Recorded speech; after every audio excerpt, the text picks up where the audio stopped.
വിശദമായ വാർത്തയിലേക്ക്. Thiruvananthapuram law academy director Narayanan Nair AKG സെന്ററിൽ CPIM നേതാക്കളുമായി ചർച്ച നടത്തുന്നു. ചർച്ച അവസാനിച്ചിരിക്കുന്നു. വിശദാംശങ്ങളുമായി KG ദിനകർ ചേരുന്നു. ദിനകർ, വാർത്തയുടെ കൂടുതൽ വിശദാംശങ്ങൾ. ലോ അക്കാദമി സമരവുമായി ബന്ധപ്പെട്ടുകൊണ്ട് ലോ അക്കാദമി ഡയറക്ടർ നാരായണൻ നായരെ AKG സെന്ററിലേക്ക് പാർട്ടി നേതൃത്വം വിളിപ്പിക്കുകയായിരുന്നു. അദ്ദേഹത്തോടൊപ്പം മകൻ നാഗരാജുവും അതോടൊപ്പം തന്നെ വിദ്യാഭ്യാസ മന്ത്രിയും ചർച്ചയിൽ പങ്കെടുത്തു. ലോ അക്കാദമി സമരം ഒത്തുതീർപ്പാക്കുന്നതുമായി ബന്ധപ്പെട്ടാണ് CPM സംസ്ഥാന സെക്രട്ടറി കോടിയേരി ബാലകൃഷ്ണൻ ഇവരുമായി ചർച്ച നടത്തിയത്. ഏതാണ്ട് 40 മിനിറ്റ് ചർച്ച നീണ്ടുനിന്നു. ഇതുമായി ബന്ധപ്പെട്ടുകൊണ്ട് അടിയന്തരമായ ഒത്തുതീർപ്പ് ആക്കണം എന്ന ഒരു നിർദ്ദേശം പാർട്ടി നേതൃത്വം മുന്നോട്ട് വച്ചിട്ടുണ്ട് എന്നാണ് നമുക്ക് മനസ്സിലാക്കാൻ കഴിയുന്നത്. 19 ദിവസമായി ലോ അക്കാദമി വിദ്യാർത്ഥികൾ സമരം തുടരുകയാണ്. ഈ ഒരു പശ്ചാത്തലത്തിൽ കൂടിയാണ് പാർട്ടി നേതൃത്വം ഇവരെ AKG സെന്ററിലേക്ക് വിളിപ്പിച്ചുകൊണ്ട് ചർച്ച നടത്തണം, സമവായത്തിലേക്ക് എത്തണം എന്നുള്ളൊരു നിർദ്ദേശം മുന്നോട്ട് വച്ചിട്ടുള്ളത് എന്നാണ് നമുക്ക് മനസ്സിലാക്കാൻ കഴിയുന്നത്. ഇതിന്റെ അടിസ്ഥാനത്തിൽ ലോ അക്കാദമിയിൽ ഇപ്പോൾ ഡയറക്ടർ ബോർഡ് യോഗം ഏതാണ്ട് അല്പസമയത്തിനകം ആരംഭിക്കും എന്ന് നമുക്ക് മനസ്സിലാക്കാൻ കഴിയുന്നു. പ്രിൻസിപ്പൽ ലക്ഷ്മി നായർ മാറി നിൽക്കണം എന്ന ഒരു നിലപാടാണ് വിദ്യാർത്ഥികൾ സ്വീകരിച്ചിട്ടുള്ളത്. അതിന്റെ ചുവടുപിടിച്ചാണ് ഇപ്പോൾ ചർച്ചകൾ പുരോഗമിക്കുന്നത് എന്ന് നമുക്ക് ചില സൂചനകൾ ലഭിക്കുന്നുണ്ട്. എന്നാൽ എന്താണ് ഇതുമായി ബന്ധപ്പെട്ടുകൊണ്ട് ഡയറക്ടർ ബോർഡിൽ അന്തിമമായിട്ടുള്ള തീരുമാനം ഉണ്ടാവുക എന്ന് നമുക്ക് പറയാൻ കഴിയുകയില്ല. ഡയറക്ടർ നാരായണൻ നായരുടെ അനുജനും മുൻ MLA കോലിയക്കോട് കൃഷ്ണൻ നായരും AKG സെന്ററിൽ ഉണ്ടായിരുന്നു. പാർട്ടി നിലപാട് ആണ് താൻ അംഗീകരിക്കുക, അല്ലെങ്കിൽ പാർട്ടി നിലപാട് സ്വീകരിക്കുന്നു, അതിനൊപ്പമായിരിക്കും താൻ എന്ന് അദ്ദേഹം വ്യക്തമാക്കുകയും ചെയ്തിട്ടുണ്ട്. ഇതിൽ നിന്നും ചില സൂചനകൾ ആണ് നമുക്ക് ഇപ്പോൾ മുന്നോട്ട് വെക്കാൻ കഴിയുക. ഒരുപക്ഷെ ലക്ഷ്മി നായർ മാറി നിന്നുകൊണ്ടുള്ള ഒരു നിലപാടിലേക്ക് ഡയറക്ടർ ബോർഡ് എത്തിയേക്കാം. അത്തരം ചില സൂചനകൾ മാത്രമാണ് നമുക്ക് ലഭിക്കുന്നത്. അതിനപ്പുറത്തേക്ക് ഇപ്പോൾ കൂടുതൽ വിവരങ്ങൾ പുറത്തു വന്നിട്ടില്ല. വിദ്യാർത്ഥികൾ സമരം തുടരുന്നു. പ്രിൻസിപ്പൽ മാറി നിൽക്കുന്നതുവരെ അല്ലെങ്കിൽ രാജിവെക്കുന്നതുവരെ സമരം തുടരുമെന്നാണ് SFI ഉൾപ്പെടെയുള്ള വിദ്യാർത്ഥി സംഘടനകൾ വ്യക്തമാക്കുന്നതും. ഈ ഒരു പശ്ചാത്തലത്തിൽ ഡയറക്ടർ ബോർഡിന് വളരെയേറെ പ്രസക്തി ഉണ്ട്. ഡയറക്ടർ ബോർഡിന് ശേഷം മാത്രമേ ഇതുമായി ബന്ധപ്പെട്ടുകൊണ്ടുള്ള ഒരു അന്തിമ തീരുമാനം നമുക്ക് പറയാൻ കഴിയുകയുള്ളൂ. KG ദിനകറാണ് വിശദാംശങ്ങൾ നൽകിയത്. UPയുടെ പുരോഗമന സഖ്യം എന്ന അവകാശവുമായി അഖിലേഷ് യാദവും രാഹുൽ ഗാന്ധിയും ഒരുമിച്ചുള്ള തെരഞ്ഞെടുപ്പ് പ്രചാരണത്തിന് തുടക്കമായി. ഭിന്നിച്ചു ഭരിക്കാനുള്ള BJP നീക്കങ്ങൾക്ക് SP കോൺഗ്രസ് സഖ്യത്തിലൂടെ ജനങ്ങൾ മറുപടി നൽകുമെന്ന് അഖിലേഷ് അവകാശപ്പെട്ടു. പുരോഗതി, സമൃദ്ധി, സമാധാനം എന്നിവ സഖ്യം ഉറപ്പു നൽകുന്നുവെന്ന് രാഹുൽ ഗാന്ധി സംയുക്ത വാർത്താ സമ്മേളനത്തിൽ പറഞ്ഞു. പ്രചാരണം അവസാനിക്കാൻ 11 ദിനം മാത്രം ശേഷിക്കെ ലക്നൌവിലായിരുന്നു ഇരു നേതാക്കളുടെയും ആദ്യഘട്ട പ്രചാരണം. വാർത്തയുടെ വിശദാംശങ്ങളുമായി മനു ശങ്കർ ടെലിഫോണിൽ ചേരുന്നു. മനു, രണ്ടുപേരും രാഹുൽ ഗാന്ധിയും അഖിലേഷ് യാദവും നേതൃത്വം നൽകുന്ന പ്രചാരണ പരിപാടികൾ ഏതു രീതിയിലാണ് പുരോഗമിക്കുന്നത്? വിശദാംശങ്ങൾ. ധന്യ, ഭിന്നിച്ചു ഭരിക്കാനുള്ള BJP നയങ്ങൾക്ക് തിരിച്ചടിയാണെന്ന് ചൂണ്ടിക്കാട്ടിക്കൊണ്ടായിരുന്നു അഖിലേഷ് യാദവിന്റെ സാന്നിധ്യത്തിൽ രാഹുൽ ഗാന്ധിയുടെ ആദ്യ പ്രതികരണം. ഈ റോഡ് ഷോയ്ക്ക് മുന്നോടിയായി ഇരു നേതാക്കളും സംയുക്തമായി ലക്നൌവിൽ നടത്തിയ വാർത്താ സമ്മേളനത്തിലായിരുന്നു സമാജ്വാദി കോൺഗ്രസ് സഖ്യമെന്നല്ല, മറിച്ച് UPയുടെ പുരോഗമനത്തിനുള്ള പങ്കാളികൾ എന്നാണ് അഖിലേഷ് യാദവ് ഈ സഖ്യത്തെ വിശേഷിപ്പിച്ചത്. RSSനും BJPക്കും കനത്ത തിരിച്ചടി നൽകി 300 മുകളിൽ സീറ്റുകൾ ഈ സഖ്യം നേടുമെന്നും അഖിലേഷ് അവകാശപ്പെട്ടു. BJPയെ തകർക്കുക ാണ് ലക്ഷ്യമെന്ന് വ്യക്തമാക്കിയ അഖിലേഷ് ദേശീയ തലത്തിൽ 2019 ഈ സഖ്യ സാധ്യത സജീവ പരിഗണനയിലാണെന്ന് രാഹുൽ ഗാന്ധിയുടെ സാന്നിധ്യത്തിൽ വ്യക്തമാക്കുകയും ചെയ്തു. ഇതിനുശേഷം ഇരു നേതാക്കളും ലക്നൌവിൽ തന്നെ ഒരുമിച്ചുള്ള റോഡ് ഷോയും നടത്തിയിട്ടുണ്ട്. ഇവർ വാർത്താ സമ്മേളനം നടത്തിയതിന് പുറകിലായി തന്നെ ഈ രാഹുൽ ഗാന്ധിയുടെയും അഖിലേഷ് യാദവിന്റെയും ഒരുമിച്ചുള്ള പോസ്റ്ററുകളും ദൃശ്യമായിരുന്നു. ഇത്തരത്തിലുള്ള പോസ്റ്ററുകളാണ് ഉത്തർപ്രദേശിലെ നിരത്തുകളിൽ മുഴുവനായി തന്നെ ഇപ്പോൾ ദൃശ്യമാകുന്നത്. ഈ സമാജ്വാദി പാർട്ടിയുടെ സൈക്കിൾ ചിഹ്നവും കോൺഗ്രസിന്റെ കൈപ്പത്തി ചിഹ്നവും സമാസമമാണ് ഈ പോസ്റ്ററിൽ ഉൾക്കൊള്ളിച്ചിട്ടുള്ളത്. പ്രിയങ്ക ഗാന്ധിയും അഖിലേഷിന്റെ ഭാര്യ ഡിംപിൾ യാദവും തെരഞ്ഞെടുപ്പ് പ്രചാരണത്തിനായി നാളെ മുതൽ തന്നെ രംഗത്തുണ്ടാവുമെന്നും ഇരു നേതാക്കളും വ്യക്തമാക്കി. അതേസമയം രാമക്ഷേത്ര നിർമ്മാണ ആവശ്യം തെരഞ്ഞെടുപ്പ് പത്രികയിലും ഉൾക്കൊള്ളിച്ച BJPയുടെ പ്രവർത്തനത്തിനെതിരെ കടുത്ത വിമർശനവുമായി BSPയും രംഗത്തെത്തി. ധന്യ. മനു ശങ്കറാണ് വിശദാംശങ്ങൾ നൽകിയത്. 5 നിയമസഭാ തെരഞ്ഞെടുപ്പുകളിലേക്ക് രാജ്യം കടക്കാനിരിക്കെ പാർലമെന്റ് സമ്മേളനം മറ്റന്നാൾ ആരംഭിക്കും. സമ്മേളനത്തിന് മുന്നോടിയായി ലോക്സഭാ സ്പീക്കർ സുമിത്ര മഹാജൻ നാളെ സർവകക്ഷി യോഗം വിളിച്ചു. തെരഞ്ഞെടുപ്പിന് മുമ്പ് ബജറ്റ് അവതരിപ്പിക്കരുതെന്നാവശ്യപ്പെട്ട് പ്രതിപക്ഷ പാർട്ടികൾ ഇരുസഭകളിലും പ്രക്ഷോഭം നടത്തും. ഉത്തർപ്രദേശ്, പഞ്ചാബ്, ഗോവ, ഉത്തരാഖണ്ഡ്, മണിപ്പൂർ നിയമസഭാ തെരഞ്ഞെടുപ്പുകൾ പടിവാതിലിൽ നിൽക്കുമ്പോഴാണ് ബഡ്ജറ്റ് സമ്മേളനത്തിനായി പാർലമെന്റ് ചേരുന്നത്. ചൊവ്വാഴ്ച ആരംഭിക്കുന്ന സമ്മേളനത്തിന്റെ 2ാം ദിവസം മോദി സർക്കാർ 3ാമത്തെ കേന്ദ്ര പൊതു ബഡ്ജറ്റ് അവതരിപ്പിക്കും. 5 സംസ്ഥാനങ്ങളിലെ വോട്ടർമാരെ സ്വാധീനിക്കാനുള്ള പ്രഖ്യാപനങ്ങൾ ബഡ്ജറ്റിൽ ഉണ്ടാകരുതെന്ന് തെരഞ്ഞെടുപ്പ് കമ്മീഷൻ നിർദ്ദേശം നൽകിയിട്ടുണ്ട്. പക്ഷേ പരോക്ഷമായി ഇത് മറികടക്കാനുള്ള വഴികൾ അരുൺ ജെയ്റ്റ്ലി തേടുമെന്നുറപ്പ്. അതുകൊണ്ട് തന്നെ ബഡ്ജറ്റ് അവതരിപ്പിക്കുന്നതിനെ പ്രതിപക്ഷ പാർട്ടികൾ സഭാ സമ്മേളനത്തിൽ എതിർക്കും. ഉത്തർപ്രദേശ് മുഖ്യമന്ത്രി അഖിലേഷ് യാദവ് ബഡ്ജറ്റ് അവതരിപ്പിക്കരുതെന്നാവശ്യപ്പെട്ട് കേന്ദ്ര സർക്കാരിന് കത്തെഴുതി. രാഷ്ട്രപതി പ്രണബ് മുഖർജി ധനമന്ത്രിയായിരിക്കെ തെരഞ്ഞെടുപ്പ് മുന്നിൽ കണ്ട് ബഡ്ജറ്റ് അവതരണം മാറ്റിയത് മാതൃകയാക്കണമെന്നാണ് പ്രതിപക്ഷ ആവശ്യം. ഇത് കേന്ദ്ര സർക്കാർ അംഗീകരിച്ചിട്ടില്ല. നോട്ട് മാറ്റത്തിന് നിയമ പിന്തുണ നൽകാൻ കേന്ദ്ര സർക്കാർ ഓർഡിനൻസ് ഇറക്കിയിരുന്നു. ഇത് മണിബില്ലായി ബഡ്ജറ്റ് സമ്മേളനത്തിൽ അവതരിപ്പിക്കും. രാജ്യസഭയിലെ പ്രതിപക്ഷ എതിർപ്പ് മുന്നിൽ കണ്ടാണ് മണിബില്ലായി അവതരിപ്പിക്കുന്നത്. ഇതും പ്രതിപക്ഷ എതിർപ്പിന് കാരണമാകും. ഈ പശ്ചാത്തലത്തിൽ സഭാ സമ്മേളനം സുഗമമായി നടത്തണമെന്നാവശ്യപ്പെട്ട് ലോക്സഭാ സ്പീക്കർ സുമിത്ര മഹാജൻ നാളെ വൈകുന്നേരം സർവകക്ഷി യോഗം വിളിച്ചിട്ടുണ്ട്. നോട്ടുമാറ്റത്തെ തുടർന്ന് കനത്ത പ്രക്ഷോഭത്തിനാണ് പാർലമെന്റ് ശീതകാല സമ്മേളനം സാക്ഷ്യം വഹിച്ചത്. സമാനമായ പ്രതിഷേധം ഇത്തവണയും ഭരണപക്ഷത്തിന് നേരിടേണ്ടി വരും. ഇപ്രാവശ്യമെങ്കിലും മോദി മൗനം വെടിയണമെന്ന മുദ്രാവാക്യവും പ്രതിപക്ഷ പാർട്ടികൾ ഉയർത്തും. ഡൽഹിയിൽ നിന്നും സന്തോഷ് സർലിംഗ്.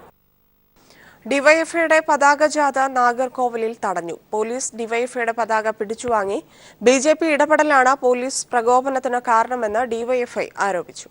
വാർത്തകളിലേക്ക്. തിരുവനന്തപുരം ലോ അക്കാദമിയിലെ വിദ്യാർത്ഥി സമരം 19ാം ദിവസത്തിലേക്ക്. പ്രിൻസിപ്പൽ രാജിവെക്കുന്നതുവരെ സമരത്തിൽ നിന്ന് പിന്മാറില്ലെന്ന നിലപാടിലാണ് വിദ്യാർത്ഥികൾ. സമരം സെക്രട്ടേറിയറ്റിലേക്കും സർവകലാശാല ആസ്ഥാനത്തേക്കും വ്യാപിപ്പിക്കാനാണ് നീക്കം. അതേസമയം ലക്ഷ്മി നായരെ പരീക്ഷാ നടപടികളിൽ നിന്ന് ഡീബാർ ചെയ്ത സിൻഡിക്കേറ്റ് ശുപാർശ സർക്കാരിന് നാളെ കൈമാറും. ജീവൻ ചേരുന്നു സമരപ്പന്തലിൽ നിന്ന്. ജീവൻ, സമരം എങ്ങനെ പുരോഗമിക്കുന്നു? വിശദാംശങ്ങൾ.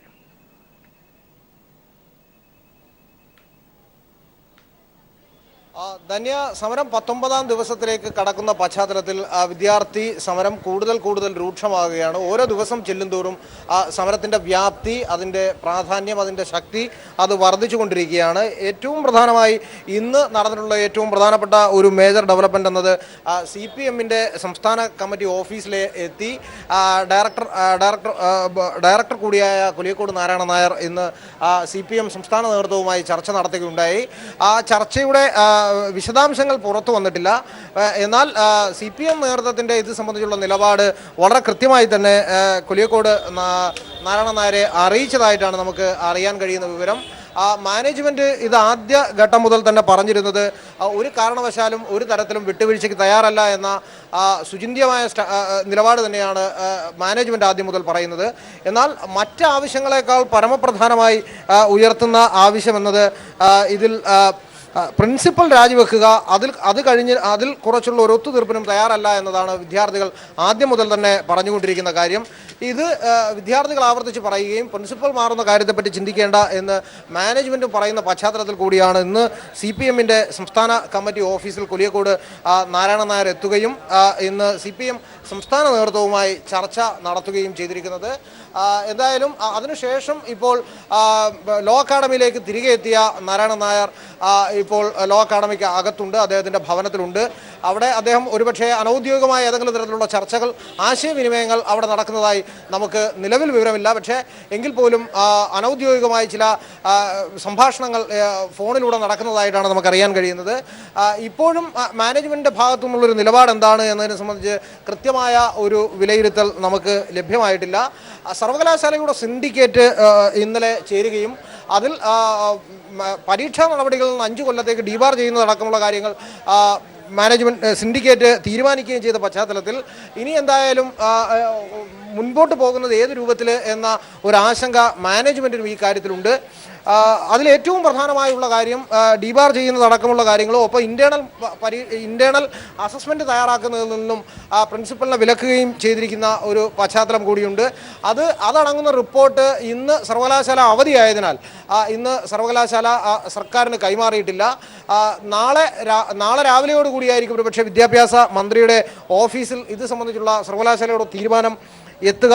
എന്നാൽ വിദ്യാഭ്യാസ മന്ത്രി നാളെ രാവിലെ ദില്ലിക്ക് ഔദ്യോഗിക ആവശ്യത്തിനായി പോവുകയാണ്. അങ്ങനെയെങ്കിൽ ചൊവ്വാഴ്ച രാവിലെയോടുകൂടി മാത്രമായിരിക്കും വിദ്യാഭ്യാസ മന്ത്രി തിരികെ ഇവിടെ തിരുവനന്തപുരത്ത് എത്തുക. അപ്പോൾ സ്വാഭാവികമായും ചൊവ്വാഴ്ച മാത്രമായിരിക്കും ഇനി ഏതെങ്കിലും തരത്തിലുള്ളൊരു ചർച്ച ഈ കാര്യത്തിൽ നടക്കാനുള്ള സാധ്യത ഇനിയുള്ളത്.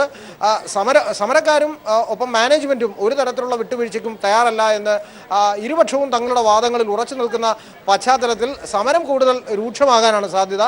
ഒരുപക്ഷെ സർവകലാശാല സർവകലാശാലയുടെ ആസ്ഥാനത്തേക്കോ അല്ലെങ്കിൽ മറ്റേതെങ്കിലും തരത്തിലേക്കോ സമരം മാറാനുള്ള ഒരു സാധ്യത നിലവിൽ ഈ ഘട്ടത്തിൽ തള്ളിക്കളയാനാവില്ല. വിദ്യാർത്ഥി സമരത്തിന് പിന്തുണ അർപ്പിച്ചുകൊണ്ട് ഓരോ ദിവസവും വിവിധ രാഷ്ട്രീയ കക്ഷി നേതാക്കന്മാർ ഇവിടെ എത്തുകയാണ്. ആ പശ്ചാത്തലത്തിൽ കൂടിയാണ് ഇപ്പോൾ അല്പസമയങ്ങൾക്ക് മുമ്പ് നാരായണ നായർ AKG സെന്ററിലെത്തി CPIM സംസ്ഥാന നേതൃത്വവുമായി ചർച്ച ചെയ്തതും. ധന്യ. ജീവനാണ് വിശദാംശങ്ങൾ നൽകിയത്. ലോ അക്കാദമിയിലെ വിദ്യാർത്ഥി സമരം 19ാം ദിവസത്തിലേക്ക് കടന്നിരിക്കുകയാണ്. പ്രിൻസിപ്പൽ രാജിവെക്കുന്നതുവരെ സമരത്തിൽ നിന്ന് പിന്മാറില്ലെന്ന നിലപാടിലാണ് വിദ്യാർത്ഥികൾ. ലോ അക്കാദമി സമരം സിൻഡിക്കേറ്റ് വോട്ടെടുപ്പിൽ നിന്ന് കോൺഗ്രസ് സംഘം വിട്ടുനിന്ന് അന്വേഷിക്കുമെന്ന് VM സുധീരൻ. ഇക്കാര്യത്തിൽ പരിശോധിച്ച് നടപടി സ്വീകരിക്കുമെന്നും സുധീരൻ പറഞ്ഞു. വൈദ്യുത നിരക്ക് വർധന റെഗുലേറ്ററി കമ്മീഷൻ ആവശ്യപ്പെട്ടിട്ടില്ലെന്ന് മന്ത്രി MM മണി. പുറത്തുനിന്ന് വൈദ്യുതി വാങ്ങി ലോഡ് ഷെഡിംഗ് ഒഴിവാക്കും. ആതിരപ്പള്ളി ജലവൈദ്യുത പദ്ധതി ഉപേക്ഷിച്ചിട്ടില്ലെന്നും മന്ത്രി പറഞ്ഞു. രേഖാമൂലം ഗവൺമെന്റിനോ ബോർഡിനൊന്നും തന്നിട്ടില്ല. അവർ ഇന്നതൊന്നും പറഞ്ഞത് അവർ ചില ബഹുജനങ്ങളുമായി ചർച്ച നടത്തുന്നുണ്ട് സംസ്ഥാനത്ത് വിവിധ വിഭാഗങ്ങളുമായി. അത് പത്രത്തിൽ വാർത്ത വന്നത് നിങ്ങൾ ശ്രദ്ധിച്ചു കാണും. അവസാനം ഇത് സംബന്ധിച്ച് എന്താ വേണ്ടതെന്ന് അവർ ബോർഡിന് ഒരു വ്യക്തത വന്ന് ഒരു റിപ്പോർട്ടൊന്നും തന്നിട്ടില്ല. കാൽച്ചുവട്ടിലെ മണ്ണ് RSS കൊണ്ടുപോകുന്നുവെന്ന AK ആന്റണിയുടെ പ്രസ്താവനയെ തള്ളി രമേശ് ചെന്നിത്തല. ഇങ്ങനെയൊരു അഭിപ്രായം തനിക്കില്ല. RSSും BJPയും സ്വാധീനമുറപ്പിക്കാൻ ശ്രമിക്കുന്നുണ്ട്. ആന്റണിയുടെ പ്രസ്താവന മാധ്യമങ്ങൾ വളച്ചൊടിച്ചുവെന്നും ചെന്നിത്തല പ്രതികരിച്ചു. എന്നൊരു അഭിപ്രായം എനിക്കില്ല. പക്ഷേ BJP സ്വാധീനം ഉറപ്പിക്കാൻ ശ്രമിക്കുന്നുണ്ട്. RSSും BJPയും നടത്തുന്ന ഈ ശ്രമങ്ങളെ കോൺഗ്രസ് പാർട്ടി ഗൗരവത്തോടു കൂടി കാണണമെന്നാണ് AK ആന്റണി പറഞ്ഞത്. അല്ല, അദ്ദേഹം മറ്റൊരു വാചകം ഉപയോഗിച്ചിട്ടില്ല. അത് ശരിയല്ല. അത് ഇന്ന് KPCC പ്രസിഡന്റ് തന്നെ നിഷേധിച്ചിട്ടുണ്ട്. അങ്ങനെ ഒരു വാചകം അദ്ദേഹം പറഞ്ഞിട്ടില്ല. അങ്ങനെ ഒരു പരാമർശം അദ്ദേഹം നടത്തിയിട്ടില്ല. അത് തെറ്റാണ്. ആന്റണി പറയാത്ത കാര്യങ്ങൾ ചില മാധ്യമങ്ങളിൽ വന്നത് വളരെ ദൗർഭാഗ്യകരമാണ്. ഇന്നലെ KPCC പ്രസിഡന്റ് രാത്രിയിൽ അത് തിരുത്തിക്കൊണ്ടുള്ള പ്രസ്താവന ഇറക്കിയിട്ടുണ്ട്. കർണാടക മുൻ മുഖ്യമന്ത്രിയും മുൻ കേന്ദ്രമന്ത്രിയുമായ SM കൃഷ്ണ കോൺഗ്രസിൽ നിന്ന് രാജിവെച്ചു. രാജിക്കത്ത് പാർട്ടി ദേശീയ അധ്യക്ഷ സോണിയാഗാന്ധിക്ക് അയച്ചതായി SM കൃഷ്ണ പറഞ്ഞു. പാർട്ടി തന്നെ തഴഞ്ഞത് ഏറെ വേദനിപ്പിച്ചു. രാഷ്ട്രീയ പ്രവർത്തകരെയല്ല, മാനേജർമാരെയാണ് പാർട്ടിക്ക് ആവശ്യമെന്നും SM കൃഷ്ണ ആരോപിച്ചു. രണ്ടാം UPA സർക്കാരിൽ വിദേശകാര്യമന്ത്രിയായിരുന്ന 84-കാരനായിരുന്ന SM കൃഷ്ണ 1999 മുതൽ 2004 വരെ കർണാടക മുഖ്യമന്ത്രിയായിരുന്ന അദ്ദേഹം മഹാരാഷ്ട്ര ഗവർണറായി പ്രവർത്തിച്ചിട്ടുണ്ട്. അടുത്ത കാലത്തായി കോൺഗ്രസിൽ നിന്ന് അവഗണന നേരിടുന്ന SM കൃഷ്ണ അതൃപ്തനായിരുന്നു. വാർത്തയിലേക്ക്. തിരുവനന്തപുരം ലോ അക്കാദമിയിലെ വിദ്യാർത്ഥി സമരം 19ാം ദിവസത്തിലേക്ക് കടന്നിരിക്കുന്നു. ജീവൻ കുമാർ ചേരുന്നു. ജീവൻ, പ്രിൻസിപ്പൽ രാജിവെക്കുന്നതുവരെ സമരത്തിൽ നിന്ന് പിന്മാറില്ലെന്ന ഉറച്ച നിലപാടിൽ തന്നെയാണോ ഇപ്പോഴും സമരക്കാർ?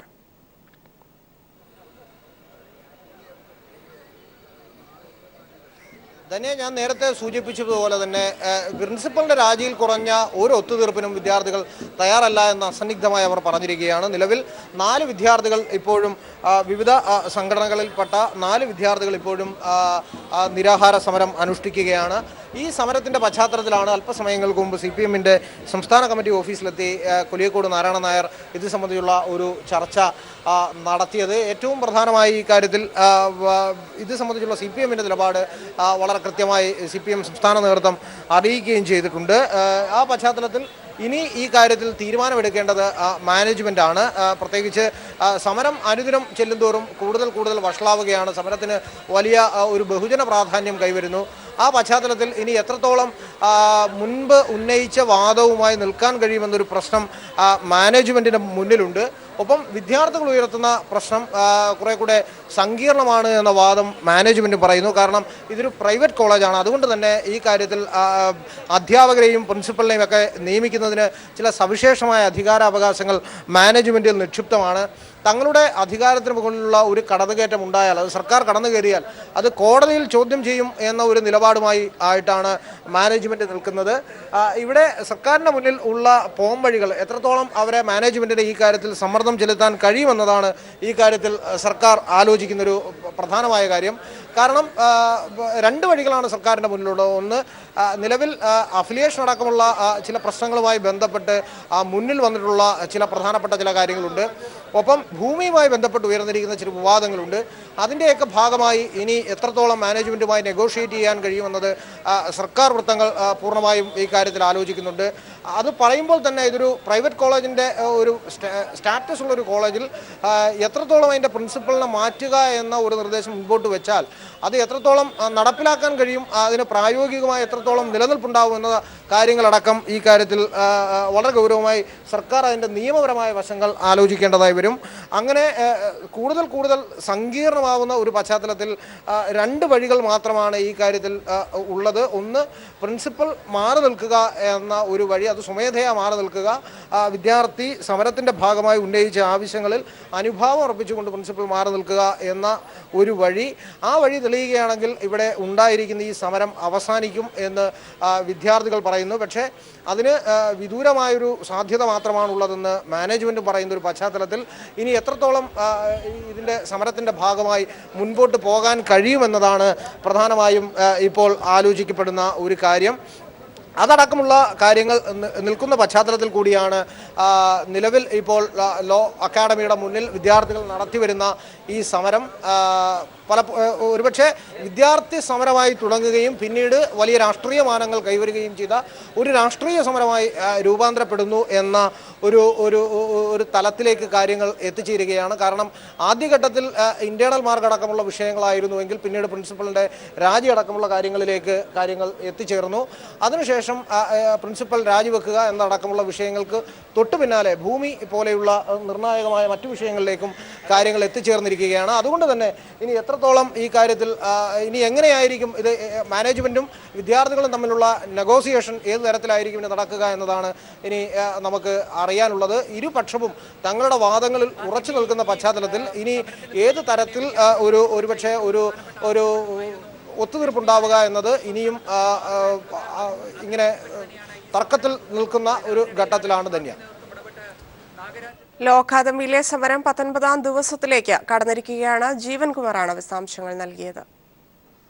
മറ്റു വാർത്തയിലേക്ക്. പാർലമെന്റ് തെരഞ്ഞെടുപ്പിന് 2 വർഷം മാത്രം ശേഷിക്കെ കൂടുതൽ ജനകീയ പദ്ധതികളുമായി ചാലക്കുടി MP ഇന്നസെന്റ്. 3 വർഷത്തിനിടെ നടപ്പാക്കിയ വിവിധ വികസന പ്രവർത്തനങ്ങൾ ജനങ്ങളിൽ എത്തിക്കാനുള്ള ഹോൾഡിംഗ് ക്യാമ്പയിന് MP തുടക്കം കുറിച്ചു. കുടിവെള്ളം, റോഡ് തുടങ്ങി അടിസ്ഥാന സൗകര്യത്തിനൊപ്പം വിവിധ മേഖലകളിൽ നടപ്പാക്കിയ മാതൃകാപരമായ വികസന പ്രവർത്തനങ്ങളുടെ ചുവടുപിടിച്ചാണ് ഇന്നസെന്റ് MP പുതിയ പദ്ധതികൾ നടപ്പാക്കുന്നത്. മണ്ഡലത്തിലെ 5 താലൂക്ക് ആശുപത്രികളിൽ മാമോഗ്രാം യൂണിറ്റുകളും ഡയാലിസിസ് യൂണിറ്റുകളും നൽകി പൊതുജനാരോഗ്യ മേഖലയിൽ സമഗ്ര പുരോഗതി ലക്ഷ്യമിടുന്ന അദ്ദേഹം കാർഷിക, ടൂറിസം മേഖലകളിലാണ് കൂടുതൽ പദ്ധതികൾ നടപ്പാക്കുന്നത്. നടപ്പാക്കിയ പദ്ധതികൾ ജനങ്ങളിലേക്ക് എത്തിക്കാനുള്ള ശ്രമത്തിലാണ് MP. അപ്പോൾ നമ്മൾ എന്തൊക്കെ ചെയ്തു, നമുക്ക് വോട്ട് ചെയ്ത സഹോദരന്മാരെ അറിയിക്കുക എന്നുള്ളത് മാത്രമാണ് നമ്മുടെ പ്രധാന കടമ. അപ്പോൾ അങ്ങനെയുള്ള കാര്യങ്ങൾ എല്ലാവർക്കും മനസ്സിലാവണമെങ്കിൽ നമ്മളത് പറയണം. അതല്ലെങ്കിൽ തന്നെ നമ്മൾ ചിലപ്പോൾ ഈ ഹോർഡിങ്സ് നമ്മൾ വെക്കുന്നുണ്ട്, റോഡിൽ ഇന്നതൊക്കെ ചെയ്തു എന്നുള്ളൂ. ഞാൻ ആദ്യം ഇതുവരെ വെച്ചിട്ടുണ്ടായിരുന്നില്ല. പക്ഷേ ഇപ്പോൾ നമുക്ക് തോന്നി സാധാരണ ജനങ്ങൾക്ക് അറിയണമെങ്കിൽ നമ്മൾ ചെയ്യണം. അതിരമ്പള്ളി മുതൽ നമ്മൾ ഈ കോടനാട് വരെ ഒരു ടൂറിസ്റ്റ് സർക്യൂട്ട് നമ്മൾ ഉണ്ടാക്കുകയാണ്. അപ്പം നമുക്കിവിടെ ഒരുപാട് ടൂറിസ്റ്റുകളെ ആകർഷിക്കാനുള്ളത് പ്രകൃതി തന്നെ നമുക്ക് തന്നിട്ടുണ്ട്. ജാതിക്ക ഉൽപ്പന്നങ്ങളുടെ കയറ്റുമതി ലക്ഷ്യമിട്ടുള്ള നെറ്റ്വർക്ക് പാർക്കും PMGSY പദ്ധതിയിൽ നിന്ന് നേടിയെടുത്ത പണം ഉപയോഗിച്ചുള്ള പാലവും ഇന്നസെന്റ് MP മണ്ഡലത്തിൽ വൈകാതെ തന്നെ യാഥാർത്ഥ്യമാക്കും. News bureau, Kochi. 5 വയസ്സിൽ താഴെയുള്ള എല്ലാ കുട്ടികൾക്കും പോളിയോ തുള്ളിമരുന്ന് നൽകുന്നതിനുള്ള പൾസ് പോളിയോ ഇമ്മ്യൂണൈസേഷന്റെ സംസ്ഥാനതല ഉദ്ഘാടനം ആരോഗ്യമന്ത്രി KK ശൈലജ തിരുവനന്തപുരത്ത് നിർവഹിച്ചു. ആരോഗ്യ സുരക്ഷ ഓരോ കുഞ്ഞിന്റെയും ജന്മാവകാശമാണെന്നും അത് നിഷേധിക്കരുതെന്നും മന്ത്രി പറഞ്ഞു. സംസ്ഥാനത്ത് ഇന്നും ഏപ്രിൽ 2-നുമായാണ് കുഞ്ഞുങ്ങൾക്ക് പോളിയോ തുള്ളിമരുന്ന് നൽകുന്നത്. 5 വയസ്സിൽ താഴെയുള്ള കുട്ടികൾക്കാണ് ഇന്നും ഏപ്രിൽ 2-നുമായി പോളിയോ തുള്ളിമരുന്ന് നൽകുന്നത്. പൾസ് പോളിയോ ഇമ്മ്യൂണൈസേഷന്റെ സംസ്ഥാനതല ഉദ്ഘാടനം തിരുവനന്തപുരം തൈക്കാട് സ്ത്രീകളുടെയും കുട്ടികളുടെയും ആശുപത്രിയിൽ ആരോഗ്യമന്ത്രി KK ശൈലജ നിർവഹിച്ചു. കുട്ടികളുടെ ആരോഗ്യം ഉറപ്പാക്കാനായി രക്ഷിതാക്കൾ തയ്യാറാകണമെന്ന് മന്ത്രി പറഞ്ഞു. നമുക്ക് വളരെ ആരോഗ്യത്തോടെ നമ്മുടെ കുഞ്ഞുങ്ങളെ സംരക്ഷിക്കണം. പോളിയോവിനെതിരെ മാത്രമല്ല, നമ്മുടെ പ്രൈമറി ഹെൽത്ത് സെൻ്ററുകളെ എല്ലാം ശക്തമാക്കി എല്ലാ രോഗപ്രതിരോധവും പ്രാഥമിക കേന്ദ്രത്തിൽ വെച്ച് തന്നെ നമുക്ക് അഡ്രസ്സ് ചെയ്യാൻ കഴിയുന്ന രീതിയിൽ, സ്വീകരിക്കാൻ കഴിയുന്ന രീതിയിൽ ആരോഗ്യരംഗത്തെ പ്രബലമാക്കുക എന്നതാണ് ആരോഗ്യവകുപ്പിന്റെ ഉദ്ദേശം. ആശുപത്രിയിൽ കൊണ്ടുവന്ന കുഞ്ഞുങ്ങൾക്ക് മന്ത്രിയും മറ്റ് വിശിഷ്ട അതിഥികളും ചേർന്നാണ് 2 തുള്ളി പോളിയോ മരുന്ന് നൽകിയത്.